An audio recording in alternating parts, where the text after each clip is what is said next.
guys, it's Jane. Welcome back to Mystery Monday.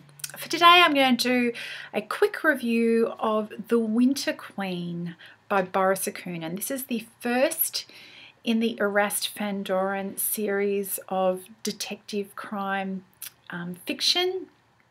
This is a little bit unusual in that it was originally written in Russian for a Russian audience. Boris Akunin, that's actually not his real name. It's a pen name, but the author, Boris Akunin, is still writing these, and by all accounts, he's sold lots of these. These are super popular in Russia. They're not set in the present day. They're set in the late 19th century, which is a fascinating sort of historical moment for Russia. And rather than having a repeated type of story over and over again, he's chosen that in each book he's doing a slightly different kind of crime story with the view of actually, in the course of the series, covering the whole gamut of different types of mystery stories. And that's an interesting project in and of itself. So we've got a really interesting setting. It's done in an interesting way. And if the first book is anything to go by, the mysteries themselves are worth looking into, because this first one is an interesting story that's well drawn. The story opens with Erast, who is an orphan of good family who's come down in the world because there is no longer any money to support him. He should be at the university, grounding himself for a career, for a major career, but instead he's had to join the police. And he's, as our story opens, he's been a member of the police force in Moscow, the criminal investigation department of the police in Moscow, for 3 weeks. Erast is smart, precocious, he's vain. He is physically courageous, but not especially gung-ho.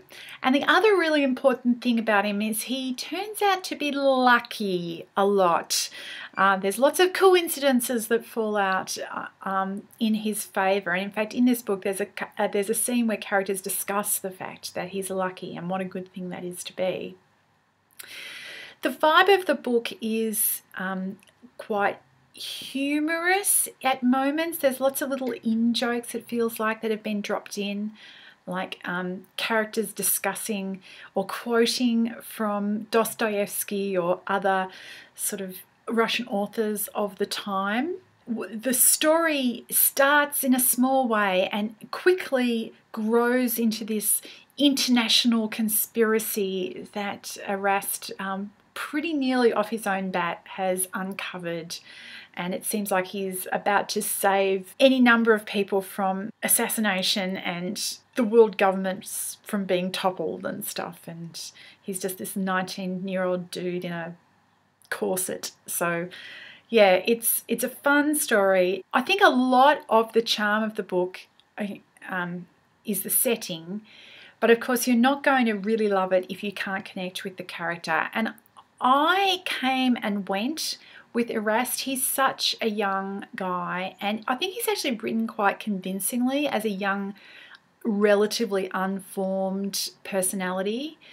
At the conclusion of this story, there is another chapter right at the very end where we have some interesting development in the personal life of this character, and there's a bit of a twist which I'm quite fascinated to see what happens with this in the second book and going forwards, because it's the thing that happens at the very end of the book seems like to me to be the sort of thing that would really mark especially a young person incredibly strongly.